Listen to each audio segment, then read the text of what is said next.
Welcome to the Tournament Poker Edge podcast, brought to you by TournamentPokerEdge.com, the only podcast dedicated exclusively to poker tournament strategy. Now here's your host, Clayton Fletcher.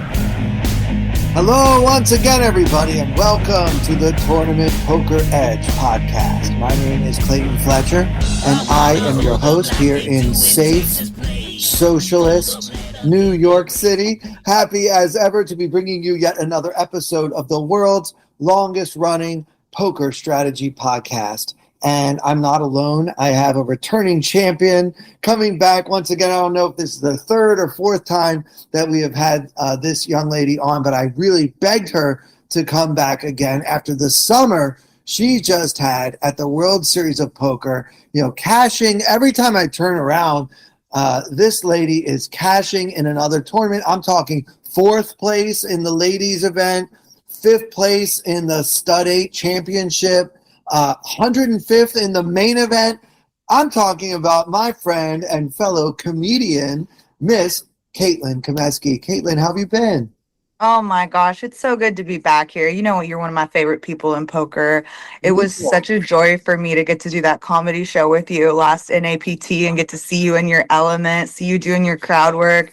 For the listeners that haven't seen Clayton do comedy live, you're missing out. He's such a treat, and I love being his buddy. Oh, yeah, I love being your buddy, too. I'm actually going to Aruba next week. I'm doing a week of comedy in Aruba. So, I mean, I wouldn't choose to go to Aruba in July, but I'll take any chance to go to Aruba, I guess, you know. Maybe next time call me in February, though. But no, I'm at Aruba Rays Comedy Club. It's pretty much the only comedy club in Aruba, and I'll be there all next week, the last week of July. So if you're in Aruba for any reason, come and check out a comedy show. So Caitlin, what a summer you had. I mean, wow, like the ladies event final table, the Stud 8 final table, almost cracked the top 100 of the main. So, I mean, first off, congratulations on all your recent success. Thank you so much. I mean, it was crazy. I was getting to a point where I was very disillusioned with content creation and the influencer marketing setup with the affiliate code. Like, it was all just very lame and corny to me. And when I got let go from my sponsorship, I just was like, why don't I just try to get better at poker? Like, what if I put my full focus on poker leading up to the summer and just see what happens? Yeah. And what happens is hard work pays off. And it was really gratifying and really cool to see that the work that I put in, not only in studying and learning new games, but also in my mental game and in a daily meditation practice, was, I think, just as important, if not more so, in my growth over the last few months. Wow. So, let's go back a little bit because, you did have a sponsorship with a poker site.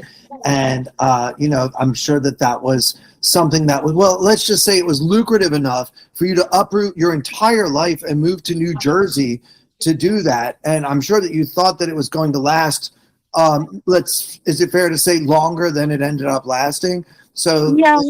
Go ahead.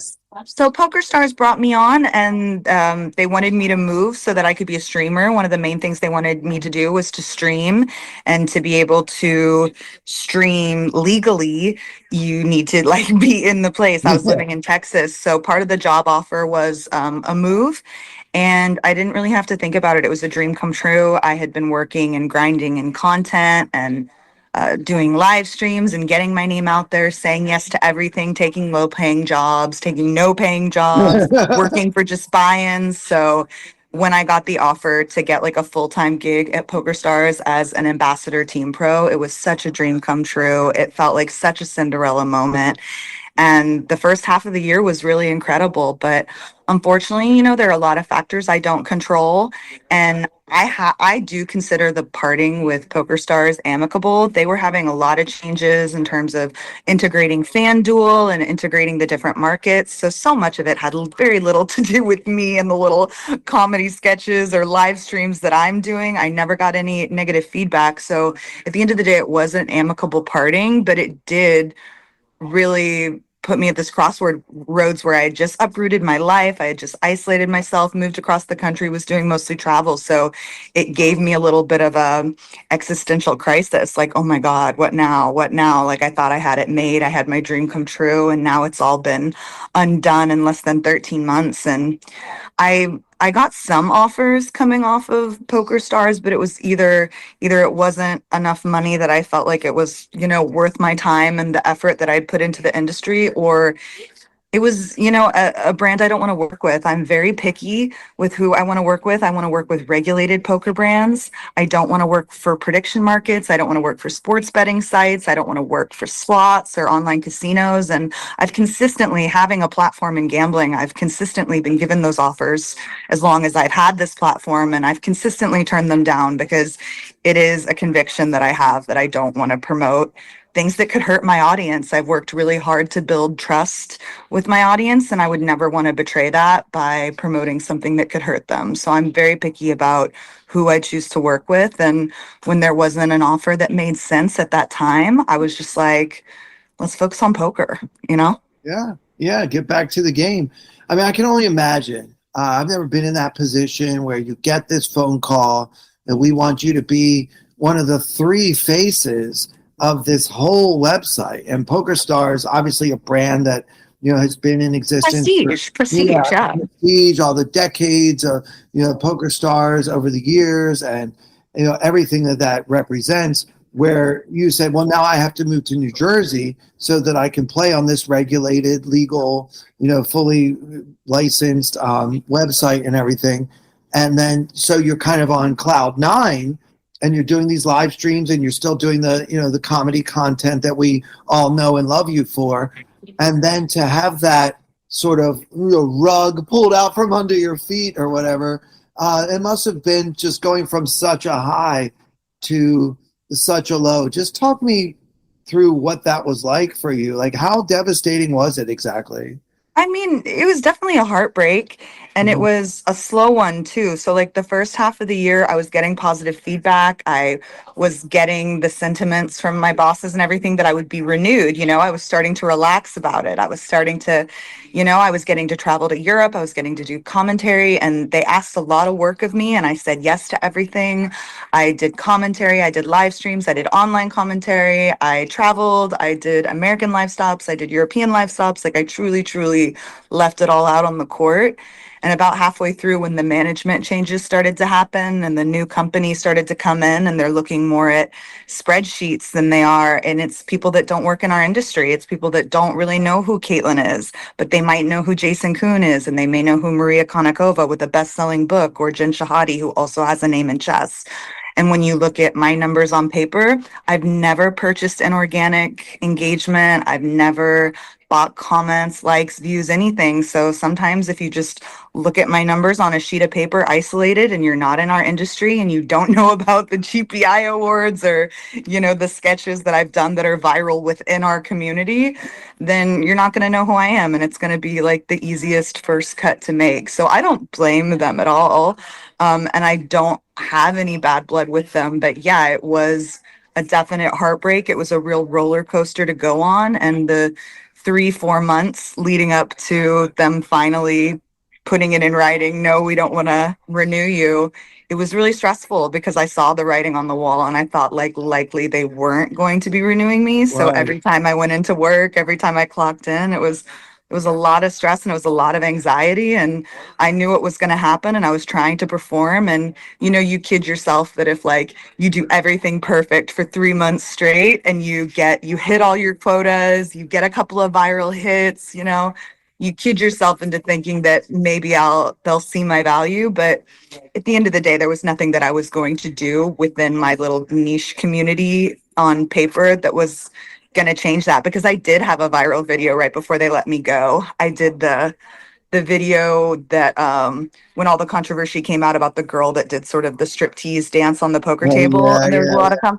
so I did a video about that, and that was my most popular video I'd done in 2 years. And I thought, oh, well, maybe this will sit. But at the end of the day, you're a line on a spreadsheet, and it's you just have to make your peace with that. Like, it was such a gift. I was so lucky to get the opportunity in the first place. And it would have been cool if it was longer than 13 months, but that was the time I had with them. And it was cool to put on a patch, and it was sad to put it away, but we're guaranteed nothing in this life, and you just got to keep it moving sometimes. Yeah, for sure. And you are a great example of resilience to Mhm. just be able to kind of get back up. And, of course, it was a blow maybe to your ego, but certainly Yes, to it's your, public. It's a very yeah, public job. So when you lose the very public job, it's very public. And there definitely was a little embarrassment or shame around, like, wow, I have to make an announcement that I lost my job and everyone's going to right. know. That sucks. Right, and everyone's going to know, and some people are going to celebrate your misfortune as Issue. yeah, we always have haters, but to me, one of the highlights of your tenure, if you will, was that last summer you and Mr. Stapleton and I had a chance to do commentary together of the main event, which was really fun. We had a Yeah, parallel feed. There was the Poker Go feed back then, but we also had our own Poker Stars feed where I think we kind of had a lot more fun than they were having over there. And it for was, sure.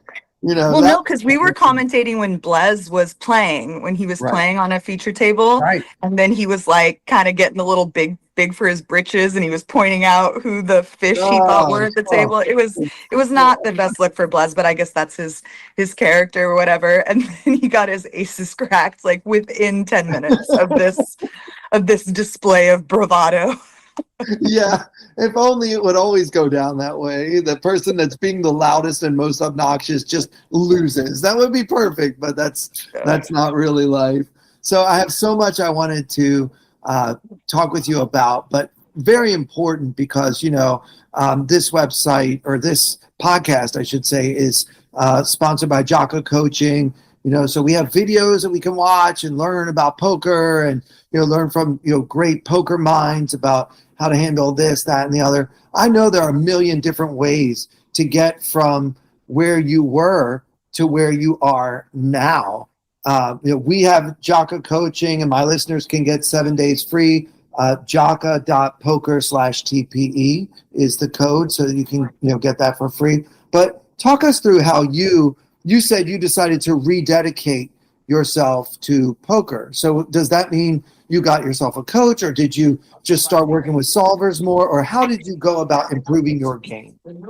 I didn't do any private coaching this go round. So when I first entered poker, I had someone who like slid into my DMs and was like, I've been watching you on live stream and I can help you. And FYI, especially if you're a woman in poker, no coach should ever be coming to you. Like, that's a red flag that I think if I was my third or fourth year in poker, I would have clocked it. But anyway, I had a really I obviously ended up having a negative experience with the person that solicited me for coaching. So I was really reticent to go down that route again.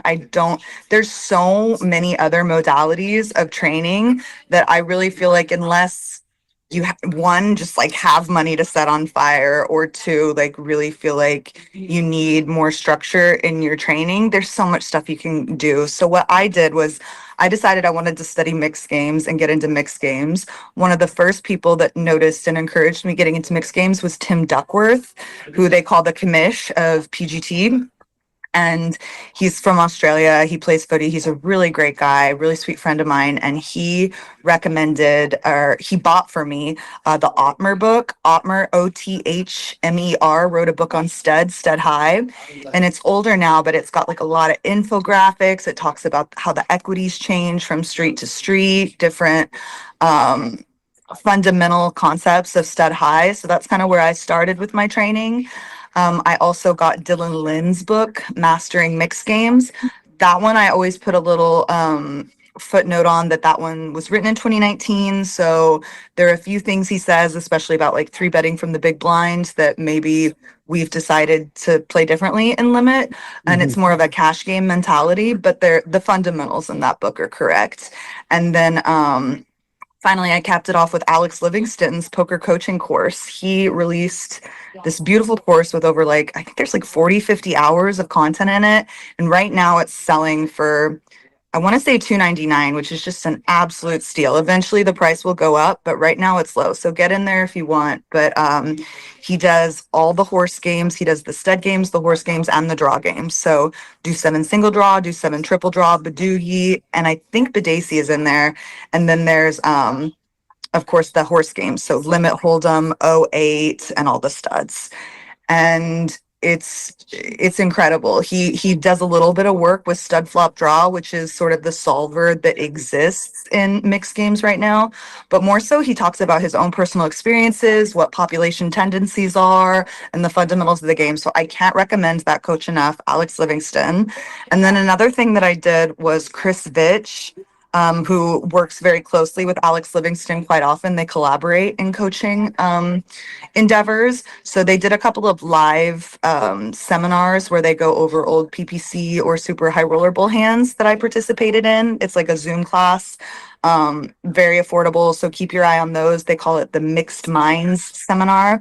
So if you want, look at their YouTube or whatever and find an email address and tell them you want to get involved in that group. But it's a group chat and we discuss hands and stuff. And by the way, I think I'm totally odd man out over there. I think I'm the only girl that's active and I'm way too friendly. But if anybody from that chat wants to be friendlier with me, I will totally return your energy. My boy Danny and I, Danny Sprung, we're the friendly buddies in that one. But yeah, so that was sort of the studying I used. And and I want to mention Chris Vitch also has a really good YouTube channel called Death Donkey Poker. He has like really short, digestible, like 5 to 10 minute videos, and he'll tell you what game he's going to get into, and he really dives into the stud flop draw, and he gets into the weeds with these different concepts. Some of like big blind defense from in Limit Hold'em is one of my favorite videos that he's done. Like just the amount you get to check raise from the big blind in Limit Hold'em is incredible. So anyway, take a look at that. But those are the sort of the study materials I used. I've taken a look at Hold'em before. I'll drill my ICM and my pre-flop in GTO Wizard. And I've listened to a lot of pads on pads courses in Run It Once. I think that's sort of the Bible on No Limit Hold'em MTT poker right now. BBZ Poker also has a really good fundamental course if you're just getting started with No Limit Hold'em. Ape Styles' course is my favorite one on there.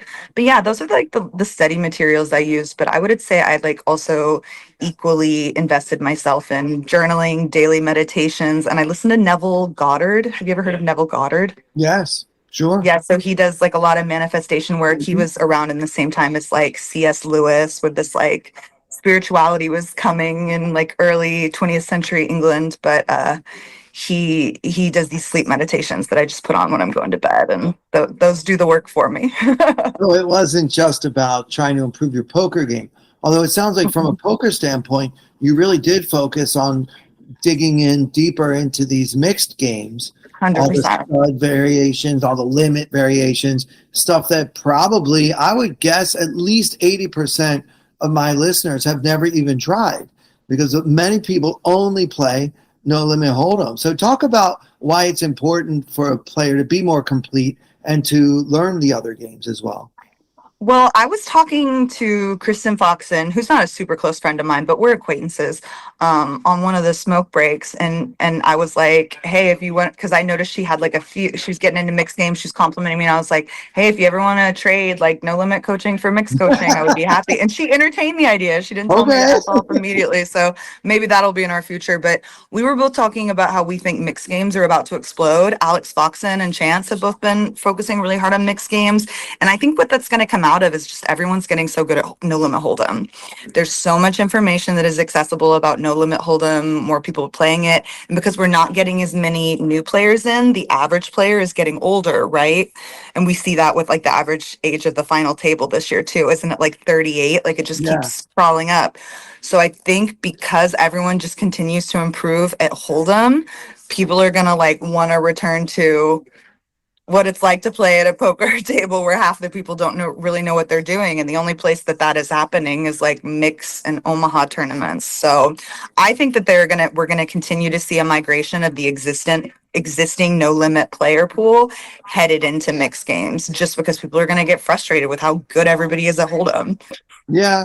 I mean, the average Hold'em player is so much better now than he or she was even 2 or 3 years ago.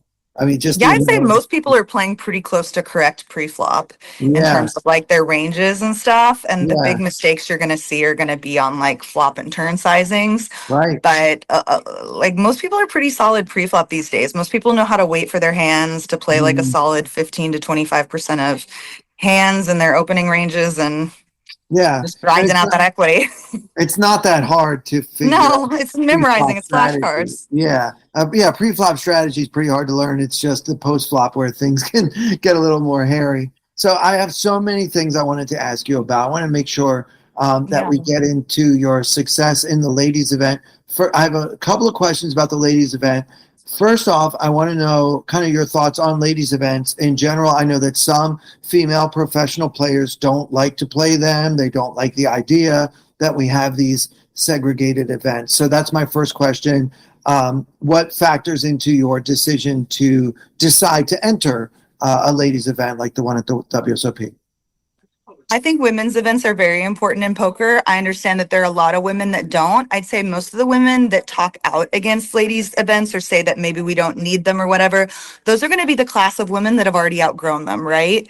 So, ladies' events are something that you outgrow because ladies' events exist primarily because women need to experience playing with all other women. Because what that does is that creates networking opportunities that don't happen in open events for us, right? Because more often than not, when we make up less than 10% of the player pool, we're never going to be playing with other women. It's going to be harder to find people to study with, to travel with, to save costs with, to grow with in the game. So that's why we see so many women dropping off because they always feel othered, they always feel whatever. So what these ladies events do is they, one, create that networking opportunity, create the space for women who are beginners that maybe are more intimidated by an open casino environment, that they can come and have sort of this bridge opportunity to be around women they're going to be accepting and lovely to them. And then also it creates opportunities. Like when women are new to poker, it's going to be really hard to get that first like success, like running deep in a tournament. So what women's events provide are an opportunity for women to get early success and to have a final table, to have a winner's photo, a final table photo, like something to get excited about that keeps you in the game. So that's sort of like the beginner growth aspect of it. And like even me, that was my biggest score. Me, like 4 or 5 years into my career, the women's event was what gave me the springboard and the energy that like propelled me through the rest of the summer. So like in the early stages of your career, these women's events are very important for confidence building, for networking. So when women speak out and they're like, I don't know if women's events should exist. And it's like when it's someone like Kristen Foxen, who I love, respect, that's my Michael Jordan, that's my GOAT. But it's like when she says, I don't know that women's events need to exist anymore, it's because she doesn't need them anymore, right? Mm. You know, she's already made it through that success in her career, and she's at the stage of her career where she's like, I want to be one of the best players. I'm tired of having the addendum on my name, best female player. So she's at a different stage in her career. So when she says these things, it's like, yeah, absolutely, she's right. There is no male advantage for being better at poker, so we don't need women's events in a sense of for fairness, but they do serve another purpose, like I just said in my run on.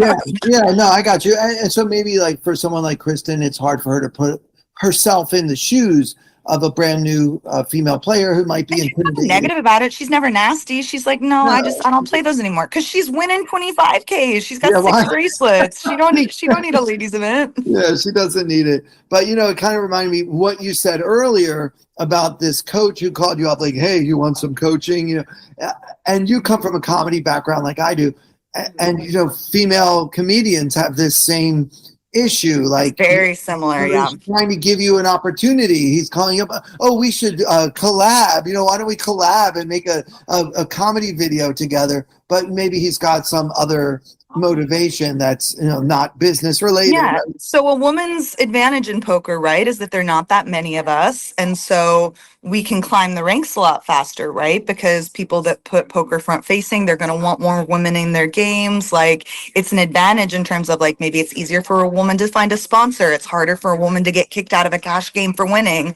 Like there are advantages to being a woman in poker that people around you are, especially when you're early and you don't see it yet, they're gonna try to like get in on your advantage. So you have to look out for yourself, find people that you trust, and don't let other people make your decisions for you. When you're early in the game and you're getting new opportunities, especially as a woman, you're allowed to say no to things. The opportunities aren't going to go away. If you're not ready to play on a live stream, say no and wait until you feel more comfortable. Don't let people like in your ear make these decisions for you. Yeah, that's great advice. Of course, uh, fourth place in this year's Ladies Championship bracelet event number 68 for those keeping score at home. She wins almost $68,000 coincidentally. And no one is really talking about that or about who won the tournament because even the national media outside of poker got involved in this year's ladies event because of a player named Aubrey, who is a trans person that people have different viewpoints about whether this person should be allowed to participate in the ladies tournament. Now, you were obviously very vocal about your feelings on the issue. So why don't you share those feelings with us here, if you could, and also tell us why it was so important to you to be as outspoken as you were about this controversial subject. So Aubrey's one of my best friends. She is a sweet gal. We're both stoners, so that's how like we became really close really fast, is that we spend all our breaks together. Aubrey has been playing women's events for 2 or 3 years. She's never been confronted by another woman. She's never been turned away by management. In fact, our other trans woman friend, Jackie, actually won a women's event last December. It was a smaller event. It didn't get any attention. Nobody cared. None of the women that played with Jackie had a problem with it. And so the most important part to me to get involved, and I haven't been political since high school, like I'm mostly apolitical. I obviously care about social issues and humans' rights and everyone being treated with respect. That's something I care about, but it's not something I like to stick my neck out for, especially in poker. But this one was different because everyone in poker has so much respect for Aubrey specifically and our friend Jackie. Those are the two trans women I know that are playing, right? It's just two women. It's not like, but anyway, with this issue specifically, it was day 3 and Aubrey had bagged the chip lead. And one creator had used a clip of Aubrey playing. And I could tell that both from the YouTube chat the night before, I was hearing that things were being nasty, and I could hear and I could see with my own eyes the comments under this video were really nasty. So I'm already sat for day 3 or day 4 or whatever. I'm sorry, I'm confusing the days, but I was already sat.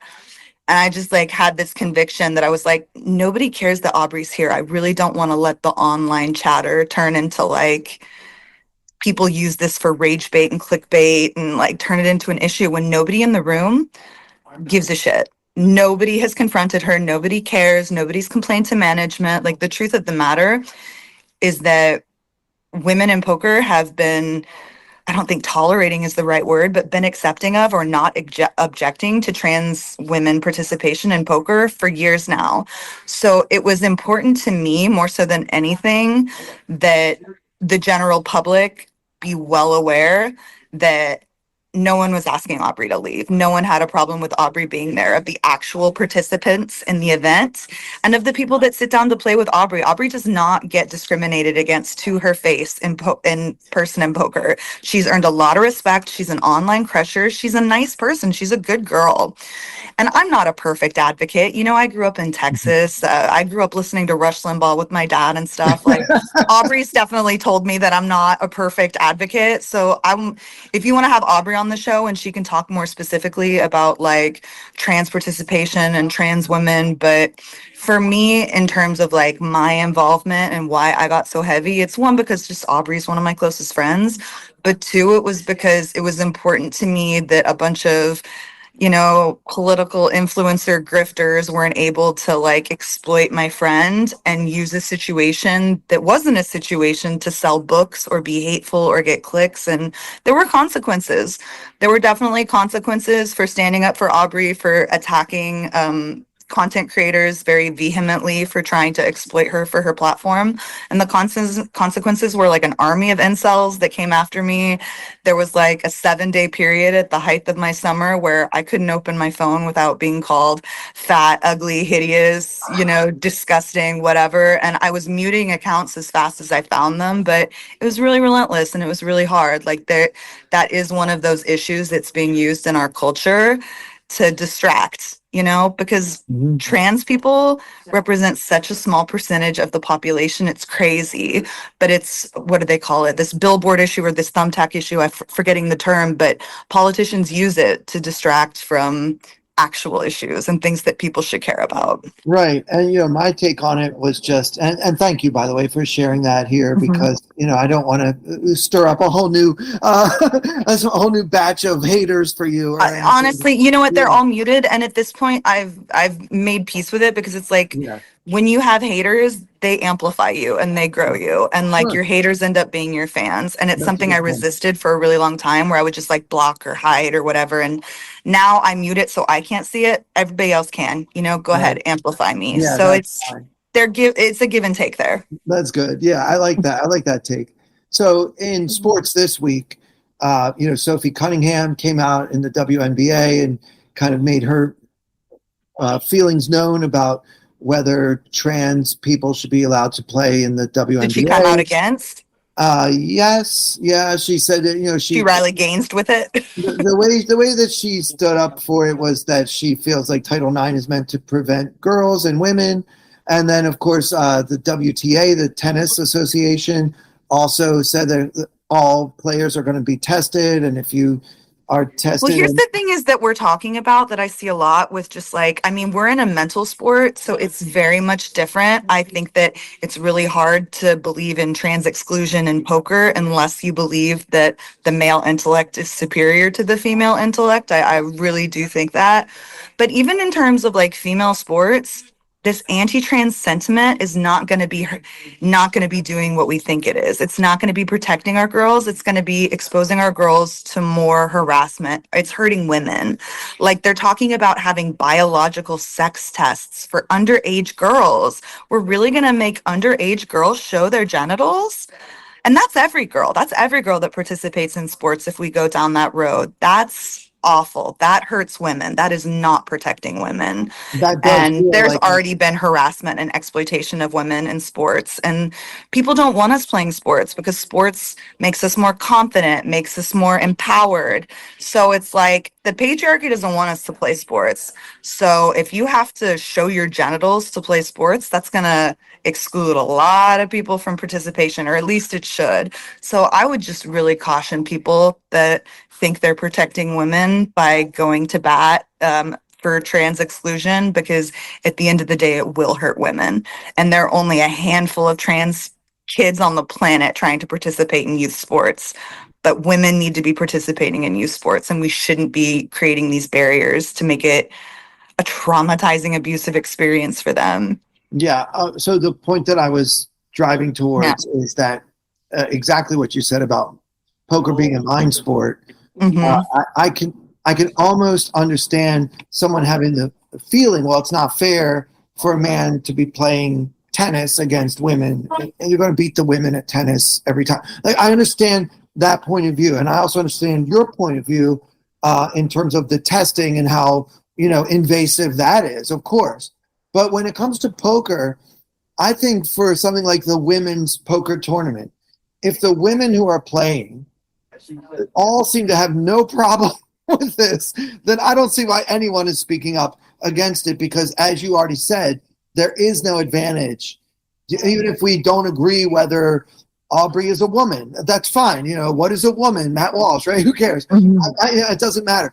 Even if we don't agree on that, even if we all say, okay, Aubrey's not a woman, but Aubrey is welcome. The women who are playing are welcoming Aubrey. So who are we to say no to that? But anyway, don't want to get into like a whole controversy here, but again, I hope you invite Aubrey to come on and speak on the issue. She's very private and she's not online, but it's just, I'm not a perfect advocate. I'm not a trans woman. I want to take up for my friends. So I always refer people to people that are even more informed than I am on the Right. issue. But at We the end of the were, day, I only found one woman in poker who was willing to say publicly that she had a problem with trans participation. And we had a very respectful discussion. And I wasn't going to come after her the way I was going to come after the content creators that were exploiting her right, or exploiting Aubrey. right.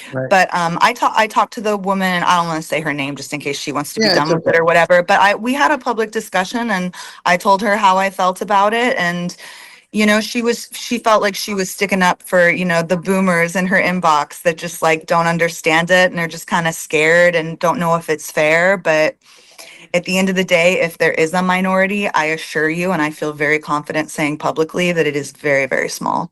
Right. Yeah. I wonder, I'm sure there's more than one woman that has a problem with it, but I just wonder how comfortable anyone would be saying in this environment, like, I have a problem with this when everyone else is being so inclusive and welcoming. I can't Yeah, imagine and anyone and saying, honestly, actually, I have an issue. Yeah.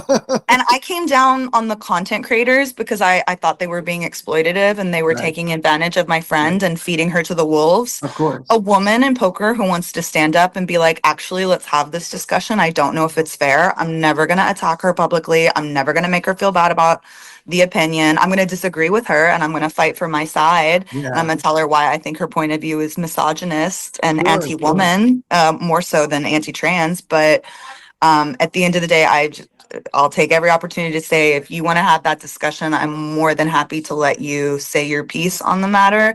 I don't, because I did get the criticism throughout this that I was being, tyrannical or like not, people were afraid because I was bullying people, and that's a fair criticism with like my behavior. I was very, aggressively in defense of my friend. Vociferous, can we say a bit vociferous about? Anyway, we're running out of Vociferous, yeah.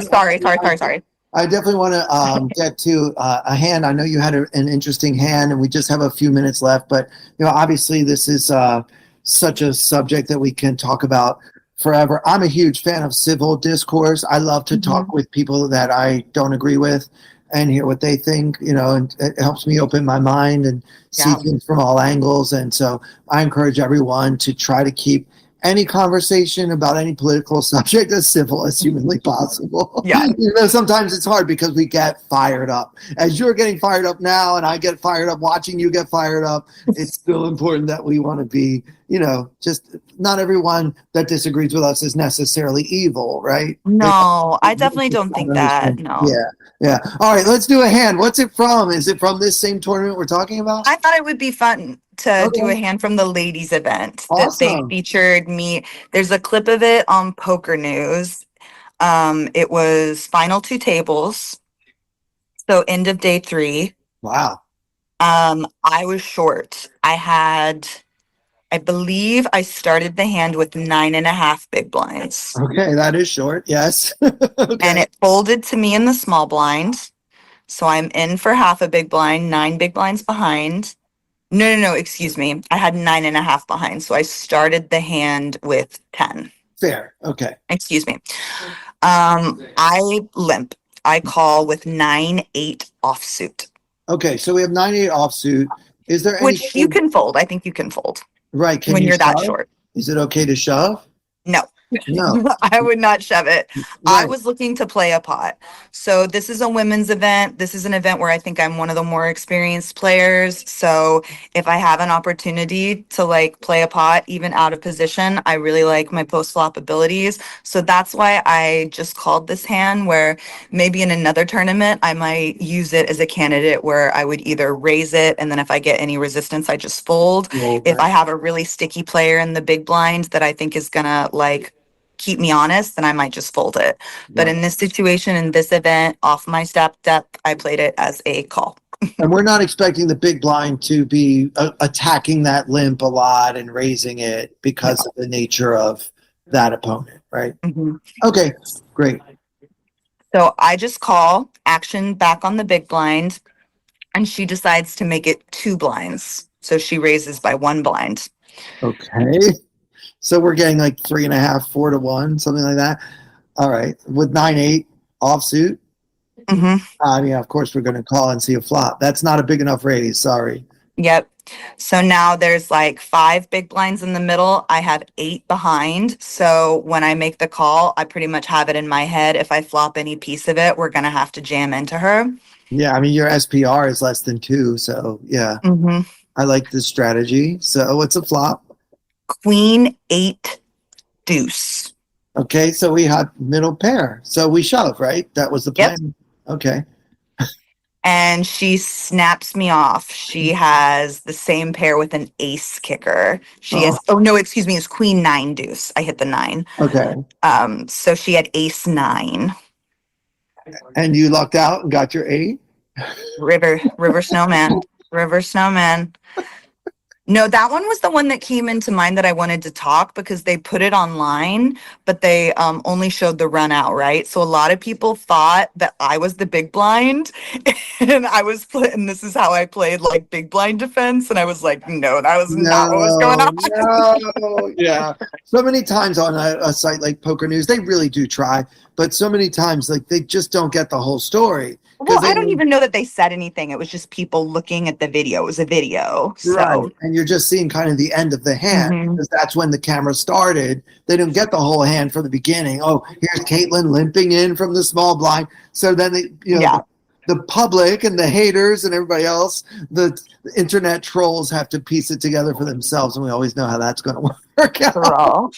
But, congrats on hitting that 8 on the river. That's awesome. Oh, my gosh. Anytime you make deep runs, you got to hit some miracle cards. You got to get lucky every once in a while. You're not going to win a tournament without getting lucky. And when you have a summer like I do, a lot of people are in the comments being like, she's not any better. She's sun running. And I'm like, I'll take it. I don't care.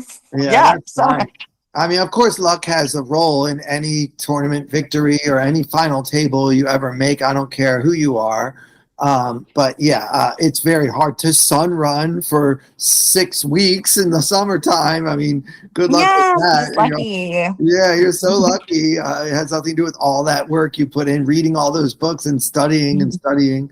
Yeah, no, it's just luck. Yeah. Let them think that, the less we care about what our haters think, the better off we'll be, I think. Hey, man, keep giving me that amplification. Keep helping me with that algo. I don't even have to make content anymore.